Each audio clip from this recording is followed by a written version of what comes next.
My name is Lydia Brooks. I'm 29 years old, and yesterday I left the apartment I shared with my boyfriend, Paul Martinez, 31. I took everything that was mine, essentially everything I had contributed to our shared life. We'd been together for 4 years, living together for 2. At first, it was perfect. We were a team, laughing in our small kitchen, sharing pizza on Friday nights, dreaming about the future. But slowly, subtly, the rules began. First, it was small things. Shoes at the door. Fine. Dishes immediately after meals. Okay, a good habit. But it didn't stop there. By the end of year 1, there was a printed list of household guidelines taped to the fridge. 37 rules. I counted them when he wasn't looking. No friends over past 8 p.m. on weekdays. Pre-approval required for any purchase over $20. Mandatory couple time, 7 o'clock, 9 p.m. Daily, no distractions. Strict shower schedule, him mornings, me evenings. No eating outside the kitchen. Weekly written feedback sessions on our relationship. I went along with it. I kept the peace. Paul said it was about respect and building healthy routines.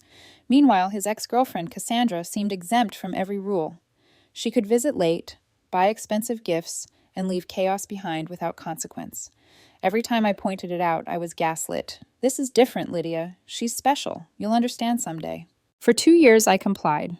I folded the fitted sheets his way, sorted the laundry his way, followed the schedule he set for meals and couple time. Meanwhile, I paid 75% of everything. Rent, utilities, groceries. Paul's job as a freelance marketing consultant brought in maybe $1,200 a month. My corporate IT salary covered the rest. Yet somehow I needed pre-approval to order a $20 video game online. Then came the pizza. It was a Tuesday. I had worked late, exhausted, craving something simple. The plan dictated salmon for dinner, but there was no salmon because he hadn't shopped the day before. Hungry, I stopped at a pizza place on my way home. Large pepperoni. Simple. No harm. When I walked in the door, the storm hit. "You didn't check the meal plan," Paul shrieked. "It's Tuesday, salmon night. How can you undermine our system?" "I was hungry," I said, voice trembling. "We don't have salmon because you were home all day yesterday and didn't shop." Wrong answer. He went nuclear, screaming about how I sabotaged his carefully structured life, how my actions were disrespectful, how I was actively ruining our future. And then, like a guillotine falling, the words I'd feared for months. "If you can't follow the rules, leave." Something inside me clicked.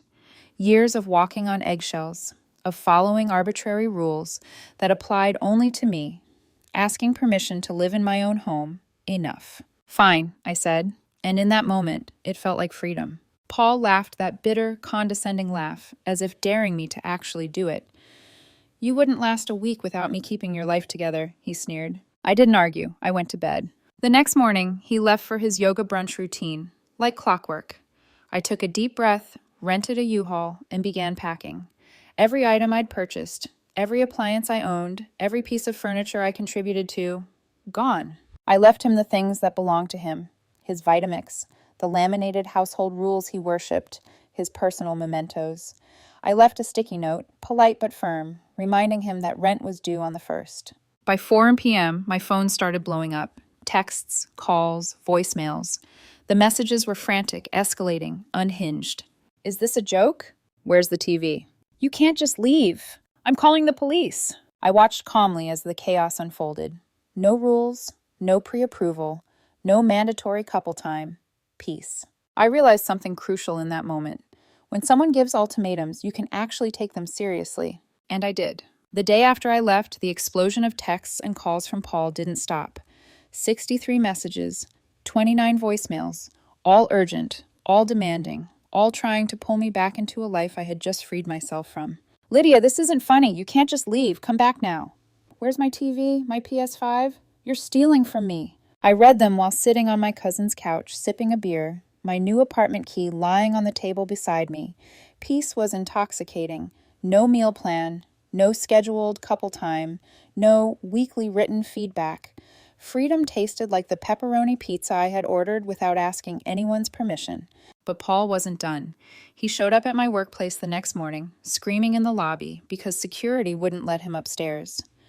"Lydia's boyfriend doesn't override corporate policy," he yelled, flailing like a man completely unmoored. I ignored him, but his desperation was starting to make sense. Cassandra had been feeding his delusions for months. She called him incessantly, whispering in his ear, "You have to control her. You've done so well with me before. Don't let her ruin it now." Cinematic tension gripped me as I watched the manipulation unfold. My leaving wasn't just a challenge. It was an affront to their carefully orchestrated dynamic. They expected panic, tears, submission. Instead, I felt clarity. Then came the financial barrage. Paul suddenly remembered that he had been supporting me and that I owed him for rent, groceries, and emotional stability. He framed it as financial abuse on my part, claiming I had abandoned him, despite the fact that I had paid the lion's share of our shared expenses for 2 years. It was absurd, but I didn't let it shake me. I called my cousin, a paralegal, for advice. She laughed when I explained the threats. "Lydia, this reads like a Pinterest board of entitlement. They probably Googled how to sue your ex and just copy-pasted everything they found. Relax, you're fine." Even with my cousin's reassurance, the escalation was relentless. Paul tried every angle: emotional manipulation, social pressure, and proxy attacks. Cassandra's mother called. Her sister texted. Her best friend sent me a 3-page DM about how devastated Lydia's leaving had made Paul and how I had taken away their stability. But the more they tried, the more obvious the manipulation became. Each message, each frantic call, only reinforced the truth. They were terrified of losing control, not because of love or heartbreak, but because their carefully curated system had been broken. And the more I thought about it, the more I realized the depth of Cassandra's influence. She wasn't just Paul's ex. She was the architect of the rules, the quiet force shaping our home into her version of perfection. I had been a pawn in a game I didn't even know existed. By day 3, the legal threats began.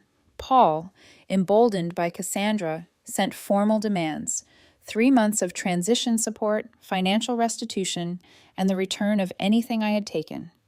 The messages were meticulous and absurd, as though he believed legality could compensate for emotional manipulation. I forwarded them to my cousin, who laughed until tears ran down her cheeks. Meanwhile, gossip started creeping in.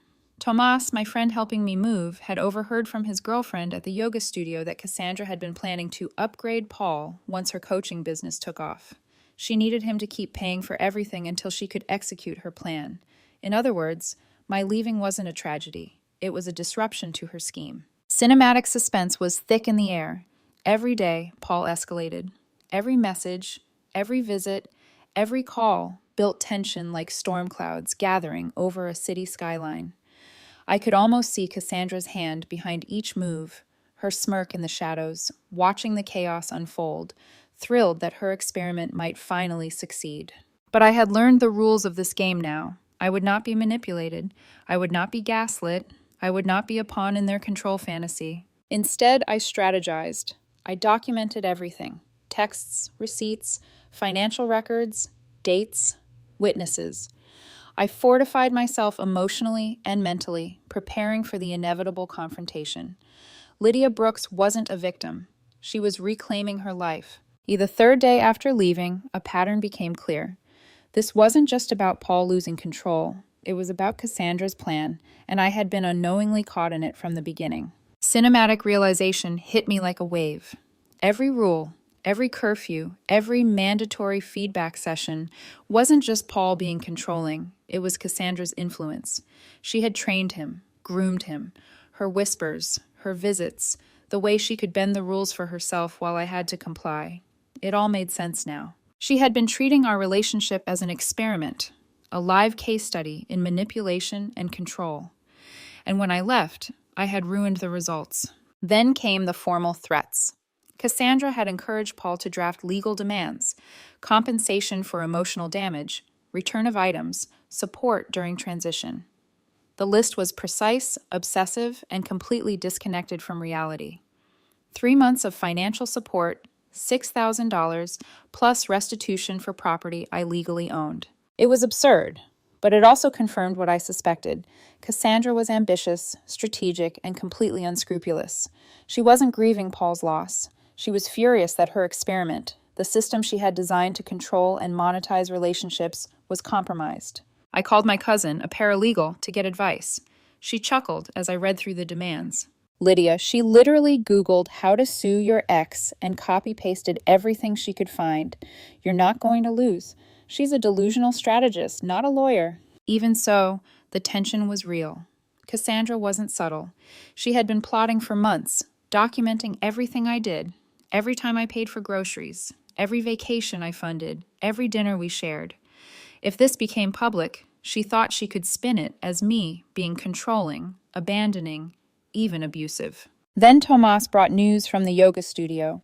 Cassandra had been telling everyone that Paul was her practice subject, part of her revolutionary coaching system on relationship control.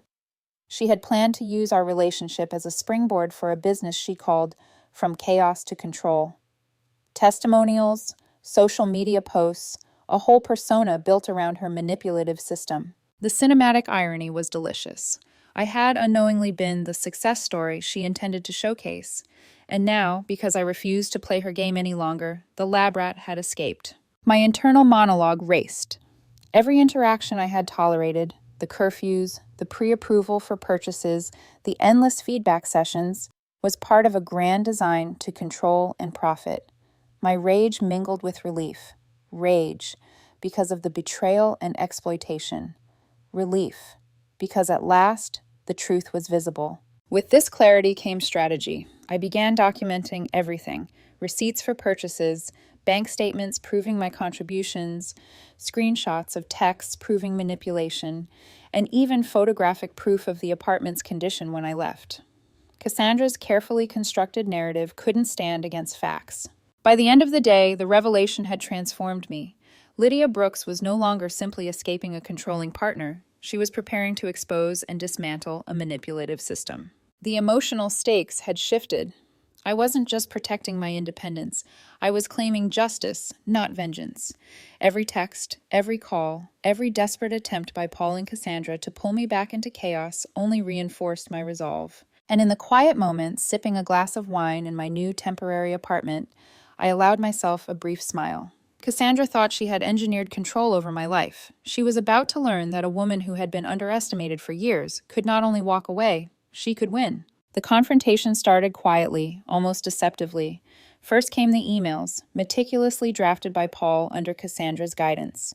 Legal jargon, emotional appeals, demands for restitution, emotional compensation, and the return of every item I had taken. I read each one calmly, documenting everything, every word. I could almost hear Cassandra's smug voice behind the scenes. She can't get away with this. She's ours to control. Then came the in-person attempts. Paul appeared at Tomas's apartment at odd hours, trying to leverage guilt and confusion. "Lydia, please, just 5 minutes. We can work this out," he begged. Cassandra's fingerprints were evident in every move, her influence over him, her strategic positioning, even the timing of his visits. I remained composed. I refused to engage in their drama, silently letting my preparedness speak louder than their panic. Lydia Brooks was no longer a passive player. Every call ignored, every message unanswered, reinforced that I was no longer theirs to manipulate.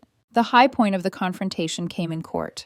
Cassandra, flanked by her father, arrived in her businesswoman attire, clutching folders stuffed with screenshots, Instagram posts, text messages, and meticulously printed household guidelines.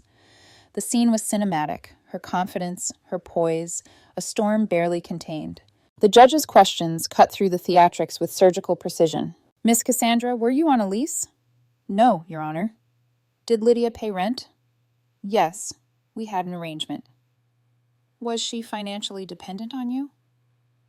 "No." As the questioning continued, the narrative Cassandra had carefully constructed began to unravel. Her attempts to frame me as financially neglectful and emotionally abusive collapsed under the weight of receipts, bank statements, and photographic proof. Then came the coup de grace.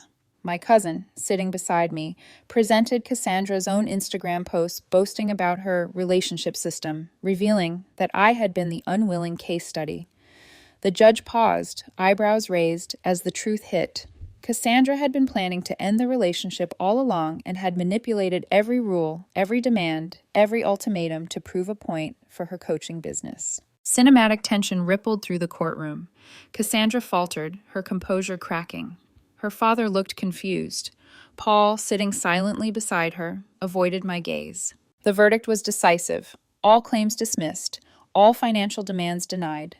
Cassandra was ordered to cover my legal fees. The courtroom felt surreal, but the satisfaction was tangible. Lydia Brooks had not only defended herself, she had exposed deception, manipulation, and greed. Walking out, I felt an overwhelming sense of liberation. Cassandra's empire of control had collapsed. Paul had a choice to make about accountability, but I didn't need to wait for him. I had reclaimed my life. And the best part? Small, personal victories marked every step of freedom. I could order pizza without approval, have friends over whenever I liked, and live without the suffocating constraints that had defined my life for 2 years. Cinematic imagery lingered in my mind. Cassandra, holding her laminated rules, frozen in disbelief, realizing her system had failed. I smiled privately, knowing that in walking away, I had won something far greater than arguments or possessions. I had won autonomy, clarity, and peace. The weeks after the court case were almost surreal. Cassandra had vanished from the public eye, her coaching business collapsing in the wake of exposed deception.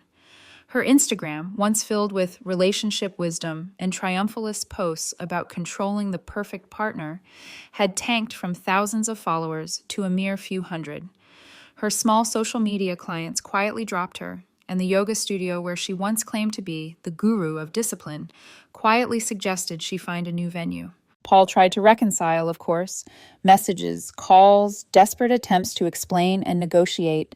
But Lydia Brooks, 29-year-old woman with a renewed sense of autonomy, had no interest in returning to a cage she had dismantled herself. Every day in my new apartment reinforced the victory. I could leave the curtains open, eat in the living room, order whatever I wanted without permission, and have friends over without schedules or checklists. The TV, the PS5, the furniture, all mine. My life was my own again. Yet the true satisfaction was deeper than material freedom. It was the emotional reclamation. For years, I had walked on eggshells, adjusting, accommodating, complying. Now I trusted my own instincts again. I could speak without fear of manipulation. I could make choices without pre-approval. I could live without orchestrated rules designed to control me. The final cinematic image was one I kept replaying in my mind. Cassandra standing in the doorway of our old apartment, laminated rules in hand, utterly baffled that her system had failed. She had trained Paul, plotted every rule, every expectation. But I had walked away. And when I did, reality caught up with her. I ordered pizza that night, purely for myself. Ate it in bed, watched Netflix, laughed at a show without sharing commentary or meeting expectations. Freedom was sweet, messy, and delicious. Sometimes I thought about Paul, not with longing or regret, but with clarity. He had been a part of a system, a pawn himself in Cassandra's architecture of control, and while I hoped he would learn to respect boundaries and autonomy, that was no longer my responsibility. Lydia Brooks had reclaimed her life. Her peace of mind was no longer up for negotiation. Every rule, every manipulation, every ultimatum had met its consequence. I had walked away, yes, but I had walked into my own power.